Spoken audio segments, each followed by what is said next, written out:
Hello বন্ধুরা, কেমন আছেন? দেখুন কচ্ছপ হচ্ছে আজকে।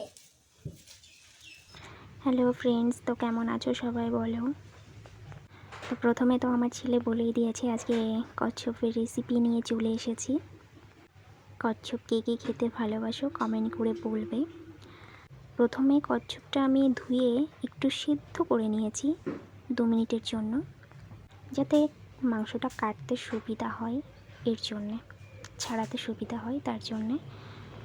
কেটে ধুয়ে পরিষ্কার করে নেব আবারও সেদ্ধ করার পরে। এবার আমার মশলা করতে যা যা লাগবে আমি সব কিছু নিয়ে নিয়েছি, ওগুলো পেস্ট করে নেব। দিয়ে দিয়েছি মাংসটার মধ্যে পেঁয়াজ, পেস্ট করা মশলা। এবার দিয়ে দেব তেল। আমি পুরোটাই সর্ষের তেল ইউজ করেছি, তোমরাও সর্ষের তেলটা ইউজ করবে, ভালো হবে। দিয়ে দেব লবণ,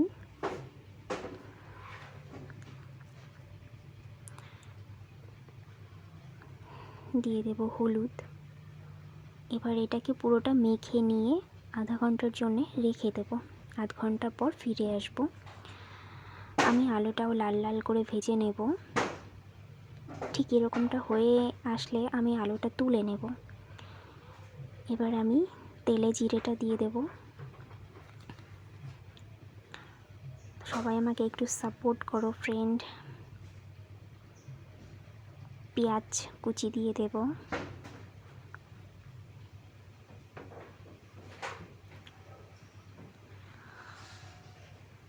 এটা একটু পেঁয়াজটা একটু লাল হয়ে আসলে আমি মাংসটা দিয়ে দেব।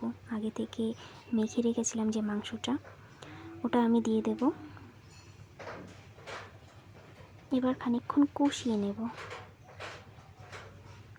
বেশ ভালো করে। এবার আলুটাও দিয়ে দেব।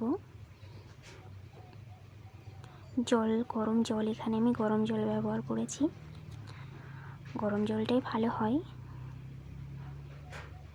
এটা কি বলো তো ফ্রেন্ড, এটা হচ্ছে কচ্ছপের ডিম। তো এটা আমি এখন দিয়ে দেব। এবার এভাবেই কিছুক্ষণ রান্না করে নেব ঢাকা দিয়ে। হয়ে গেছে আমার রান্নাটা, আমি গরম মশলা দিয়ে তুলে নিয়েছি। দেখো আমার ছেলে তো খেয়ে খুব খুশি।